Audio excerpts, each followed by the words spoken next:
ஊதிய உயர்வு கேட்டு பஸ் ஊழியர்கள் நடத்திய வேலை நிறுத்தத்தால் மக்கள் பட்ட கஷ்டம் சொல்லி மாளாது.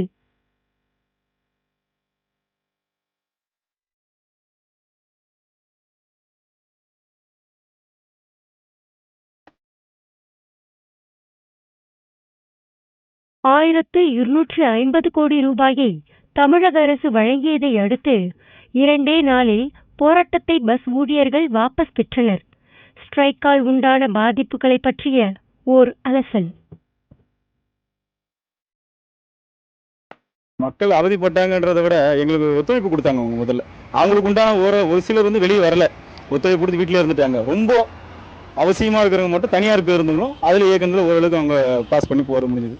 ஆமாம், மக்கள் அவதிப்பட்டாங்க, கரெக்ட் தான். இல்லை, நாங்களும் எவ்வளோ பொறுமையாக இருந்தோம். சரி, இப்போ எங்களுக்கு மட்டும் போராட்டம் பண்ணணும்னு ஆசை கிடையாது, இருந்தாலும் வேறு வழி இல்லை, அதனால் பண்ணோம். அவ்வளோதான்.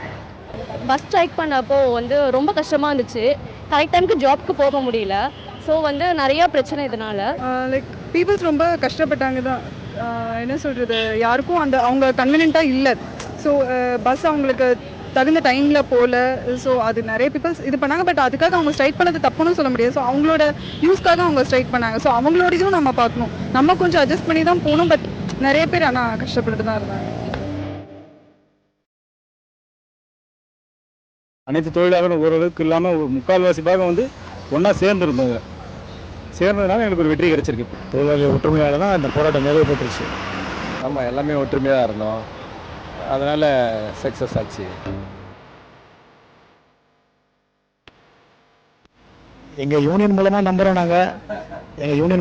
நாங்கள். ஏன்னா கண்டிப்பாக படிப்படியாக ஏற்றுறேன்னு சொல்லியிருக்கனால நாங்கள் நம்பிக்கையை வச்சுருக்கோம். இல்லைன்னா திருப்பியும் போராட்டம் தான். அது பண்ணுவாங்கன்ற நம்பிக்கை இருக்குது. கண்டிப்பாக பேசியிருக்காங்க, தொழிற்சங்கத்தில் இருக்கவங்க எல்லாமே பேசியிருக்காங்க, அதனால் பண்ணுவாங்கன்ற நம்பிக்கை இருக்குது. ஒரு முறையும் பற்றாக்குறை தான், ரொம்ப நஷ்டத்தில் இயங்குதுன்னு சொல்லிட்டு இருக்காங்க. அதனால் அதை சரியாக என்னால் சொல்ல முடியல. இல்லை, அது இவ்வளோ நாள் அது கேட்டுன்னு தான் இருந்தாங்க, செய்கிறேன்னு சொல்லி தான் நாங்களும் பொறுமையாக அதை வரும்னு எதிர்பார்த்து இருந்தோம். பஸ் தொழிலாளர்களின் ஒற்றுமை வென்றதாக தொழிற்சங்கத்தினர் கூறுகின்றனர். அமைச்சர்கள் சாதுரியமாக பேசி ஸ்ட்ரைக்கை வாபஸ் பெற வைத்ததாக தமிழக அரசு வீராப்பு காட்டுகிறது. உண்மையில் அப்பாவி மக்கள் பட்ட கஷ்டங்கள்தான் வெற்றி பெற்றிருக்கிறது.